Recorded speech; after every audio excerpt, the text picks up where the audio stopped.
Looking back at what I've experienced is kind of unbelievable. So it's kind of a big wow, I guess. You kind of wonder how you got there, and of course, my proudest moments are the fact that I have children involved in the business, and hopefully one day there'll be grandchildren involved in the business. I've got some great help. I've got help that's been here a long time. It's been with me a long time. We've got second generation help in the business now, and I guess that's one of the things I'm most proud of. Because I think 3 or 4 years ago, I guess after raising our children, getting our children almost grown up, it finally dawned on us that what we really are in the business of doing is growing people. So we're in the business of developing people's skills and letting people do their own thing.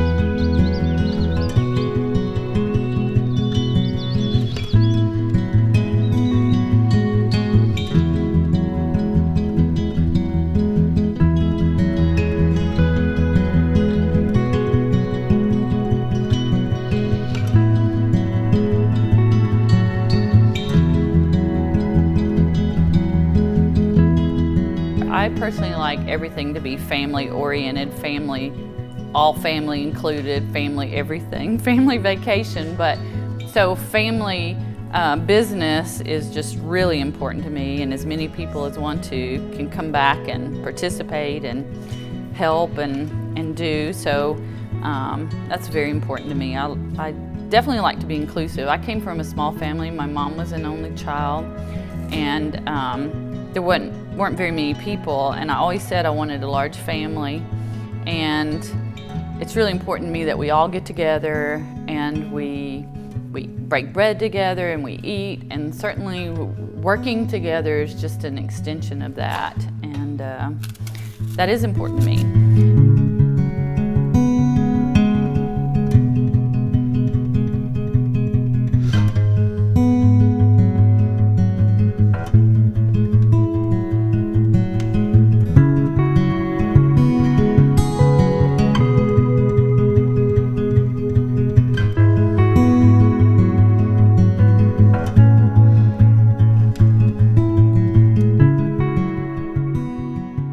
Actually, we have a newborn baby right here. So we want to make sure we separate out a cow when she's about to go into labor, and that way, once she has her baby, nobody's going to step on the baby. No other cows are going to be too close to the baby. She can kind of have her space to do her thing, get her baby cleaned up. And then she's going to go back to work. She's going to go start giving milk again, and we're going to take care of the baby so that it can get the right nutrients the baby needs. So it's really full circle here, everything from breeding the cows to when they have a calf, and then us caring for the calf all the way up until she's full grown as well. All of our cows have a lot of data in our computer system that keeps up with when they were bred, when they got pregnant, when they're gonna have their baby, all of that kind of information. So throughout the mom's pregnancy, we can keep track of all her information, when she should be going into labor. They know exactly when to move her into our maternity barn, and about the exact time she's gonna have her baby. So we can do pregnancy checks, we can check to see how far along she is. They can check on her pretty much the whole pregnancy and make sure she's okay. And then most of the time, the cows can have their baby on their own. But if for any reason they have any trouble, our guys here on the farm, our dairymen can pull the calf or assist any way with that birth. And then after the calf is born, they're gonna get a number. So we instantly start keeping track of all of that calf's information as they grow up on the farm. So once they're full grown, they're gonna get a little chip that either goes in a necklace or an ankle bracelet, and that's gonna keep track of all their information. So how much activity they're doing, just kind of like a Fitbit or an Apple Watch would do for us. It's gonna do the same thing for the cow. So their activity levels, their milking levels, pretty much all of their information is gonna go through that Fitbit and then get sent to our computer system.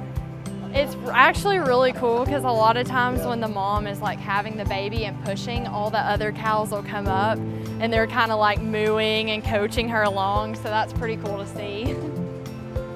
Within the first couple hours that they're born, we tube them with like a tube of colostrum to make sure that they get like the fresh milk from a cow. because like a lot of times the babies won't drink directly from the mom. Just they're little, they're confused, the mom kind of does her own thing. So we want to make sure within that first couple hours that they get all those nutrients that they need from like a fresh colostrum milk. So our guys will come in here and give that to them on their own.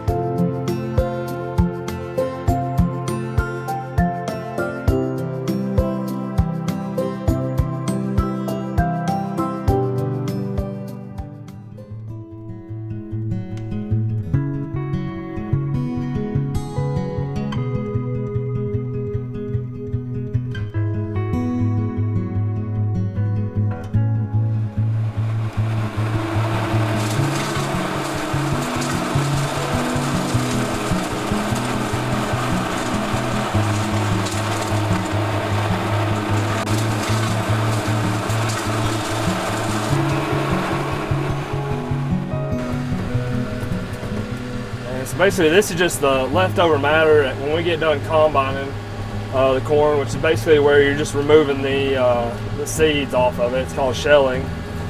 And we'll use that for feed as well, but then you'll have basically just the corn stalk and the plant matter that's left after taking just the seed off. And what we'll do is bale it up, and we can use it as a feed, and we'll put it in a few lower ration mixes. Once you have the plant actually in the ground and it's trying to grow, if you don't have enough rain, it can, you can really damage a crop, or you could even lose a crop if it's a bad enough drought. But right now it's kind of a lucky time because we really don't have much in the ground right now, and we're kind of just preparing to put some plant our winter crop, which is going to be mostly barley. And so since we've already got all of our corn off the ground, it's not affecting our corn too much this year, but it just makes it harder to get back in those fields and work them and get them ready for the winter crop. So we're probably about, I'd say we're probably about a good month or at least 3 weeks behind on planting, getting everything in the ground ready for the winter than we usually are, just because it's been so dry. We haven't been able to get in these fields and work. A lot of farms would basically just leave this matter here, which there's nothing wrong with that too, because it'll just degrade and go back into the ground, but we like to get it off as another feed source. So it would be basically have an opportunity, if we don't have a good winter or we don't have enough feed for some reason or can't get a certain commodity, we'll be able to replace it and just have a different type of feed that we can put in there and use as a last resort.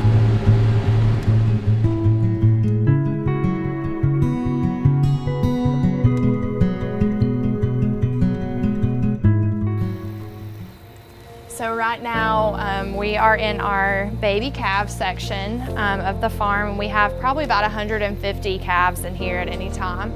We have about 3 calves born every day on the farm, and we bring all the babies that are under 2 months old all throughout here into a little pen, so that way we can kind of keep an eye on them and make sure that they're growing up with the right nutrition. So we monitor them pretty heavily for that first 30 days.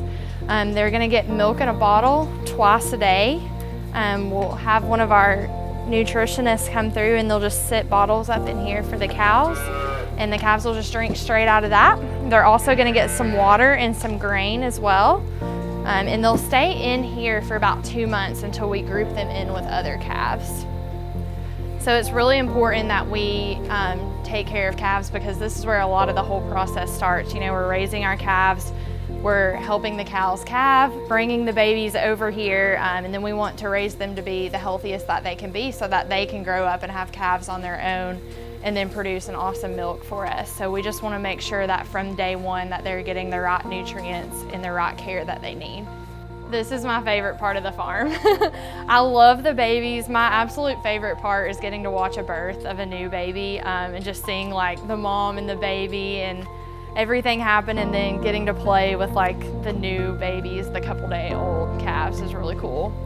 They're spunky, they have a lot of personality, and you're starting, this is where the whole process starts. We're bringing these babies up on the farm and raising them, and they're gonna give us awesome milk one day. So up in the pens, that's where we house all of our babies that are a day old up until about 60 days old. So they'll stay in those pens where we can keep a special eye on them all day long, make sure they have plenty of water and feed and milk. And then we'll kind of start to transition as we get close to that 2 months and wean them off of that milk. So at the 2-month mark, we're gonna place the calves more in a social group. So they get some buddies, they get to learn how to interact with other calves. And we're gonna move them from the pens down here, which we like to call our teenage calves. So these calves are a little bit older. They're hanging out with their friends. These calves are anywhere from about 2 to 6 months old. They'll stay in this area for about 4 months before we move them into another group. So this is where all of the kiddos are. They're hanging out, they're eating all day long and then playing with their friends. So when they're about 6 or 7 months old, we've switched over their feed ration to include some forestry in their feed. So you can see it has some hay and some different components as opposed to the corn and the grain that we were seeing with the younger calves. So once they're at this stage, they're about the 6 or 7 month mark, we're gonna transition them out of these small social groups into larger fields and pasture where they're gonna hang out until we bring them back on the farm later on to be bred. So we'll breed them at about 15 months old. So from the time they're about 6 months to 15 months, they're just kind of hanging out with their social groups out in a bigger area than these pens. So these ladies, these are our biggest ladies on the farm. You can see they're really big, their udder's really big. They're about ready to have a baby. Some of these, it might be their first baby, and some of these cows, it might be like their 3rd or 4th calf that they've had. So you can see they're getting a lot of food and a lot of nutrients right now. We want to make sure that they're getting a lot to eat. They're probably eating over 100 pounds of feed at this point every single day. And we're just in here monitoring them every day, making sure that they're comfortable, they're healthy, and watching and waiting for them to have their baby.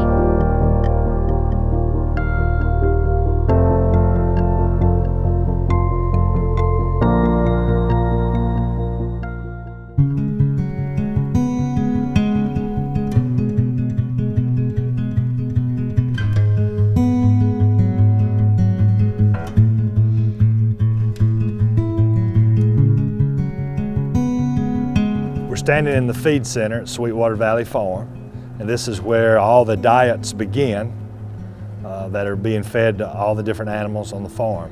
So I think we have about 20 different diets today that will be fed any given day, and probably in the tune of 200,000 pounds of ingredients. So some of these ingredients behind me are mixed at a feed mill, and they come in with vitamins and minerals. And then some of them are just basic commodities that are available out in the market every day.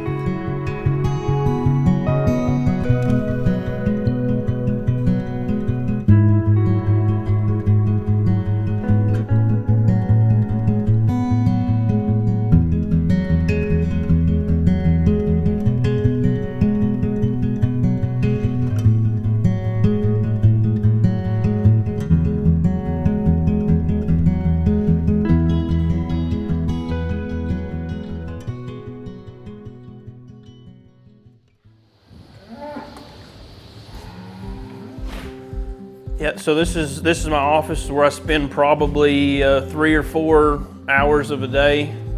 Everything that we do out there is important. It's all done for a reason. But if we don't put it into the computer, then it's all for nothing. We can't measure it, we can't manage it, we can't record, and we can't see what we've done and how it's impacted the cows. So everything that we do out there, whether it's breeding a cow, whether it's changing the diet, whether it's making adjustments on robots, it's all managed right here at the computer.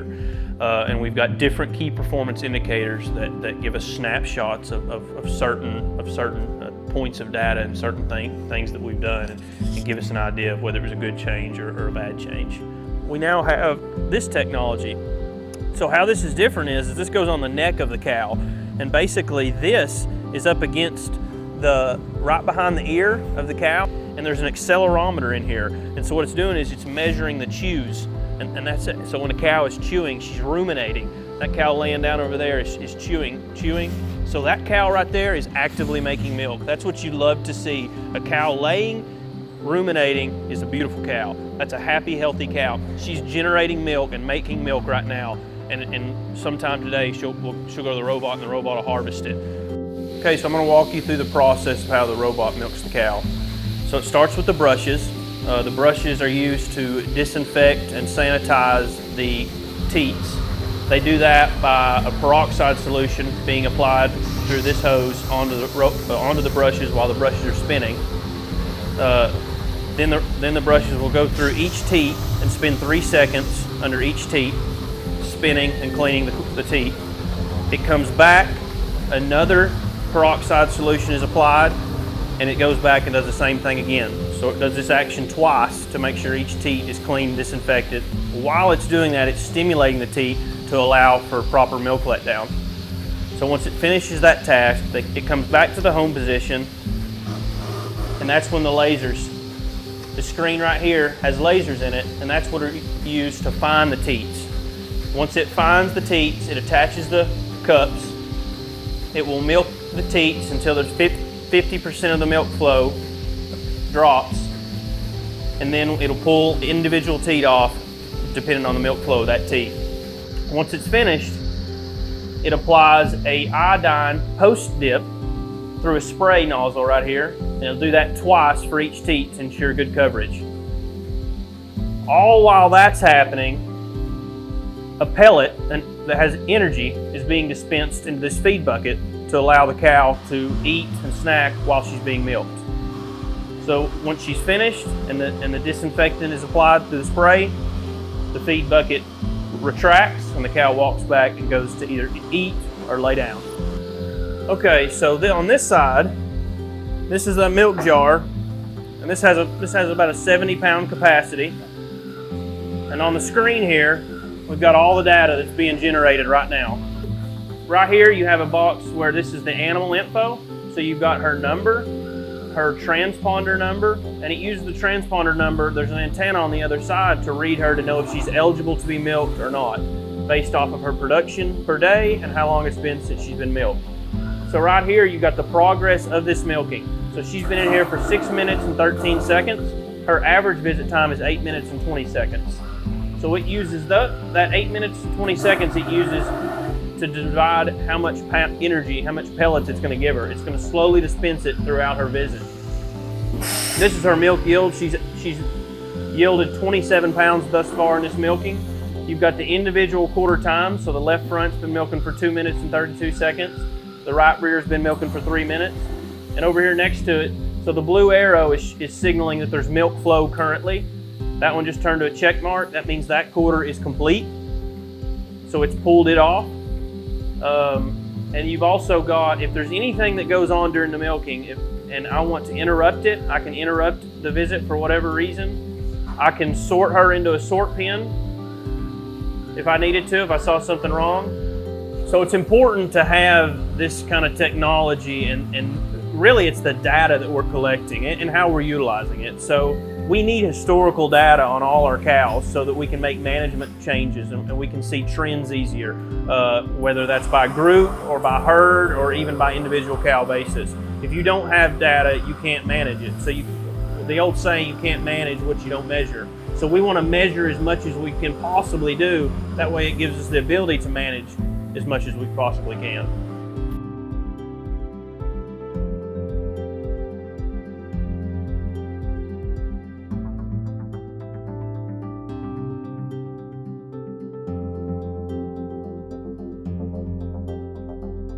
The robots are a key design feature in this barn in a way that we're making it more comfortable for the cows, but there are also many other products that we featured in here that we're hoping that will make the cows more comfortable and then in return make them more productive.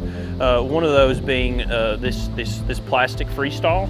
So this plastic freestall is actually flexible, so the cow can lean against it, and when she gets up she can hit the top rail there, and it actually gives with her instead of being rigid.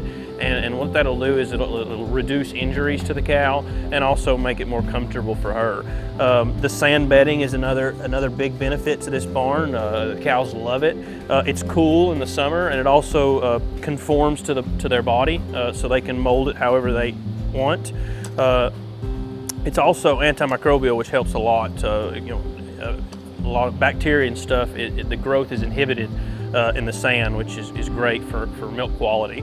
The brushes, where the cows can actually access them at any time, once she nudges it, it activates it and it turns the motor on and starts spinning. The cows absolutely love that. Another neat feature that we've implemented in this barn would be this flexible feed fence. And there's a lot of benefits to this style over a traditional neck rail. A couple of the nice things about it is it's more natural. So like a cow that's grazing in the grass, she goes straight down to eat. The same concept here. There's nothing inhibiting her from coming down and reaching the feed. It also flexes with her, so she can reach out and really get the feed.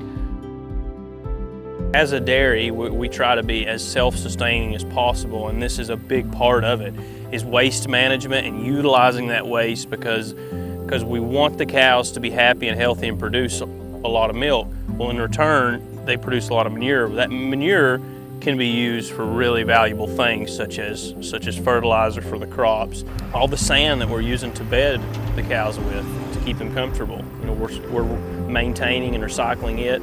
So we spend about an hour every day down here at the sand lane reclaiming the sand, and then through rain and sun, and then a minimum of 3 to 4 weeks before it's ready to go back in the barn.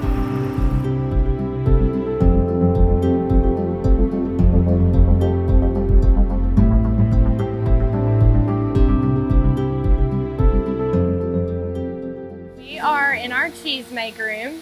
We just cut all different kinds of cheese today into smaller blocks. So I can show you some of these that we've cut from a 40-pound block down into a small block.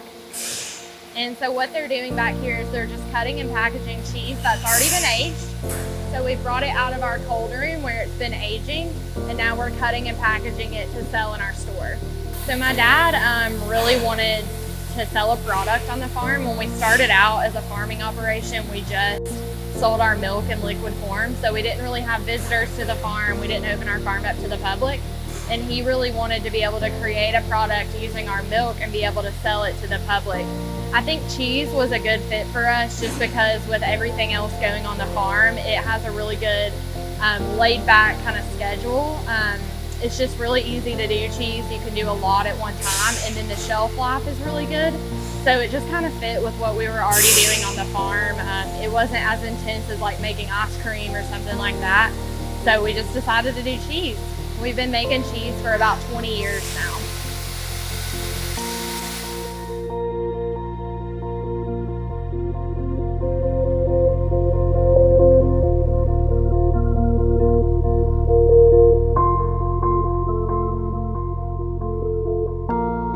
I love the cafe. This was a vision of mine and Mary Lindell's for several years now. Once John started building the robot barn, he gave in to us and decided he'd let us do the cafe and expand the store.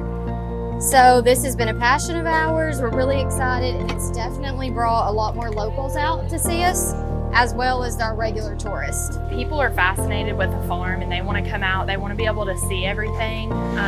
They want to see the product. They want to see how we make the product.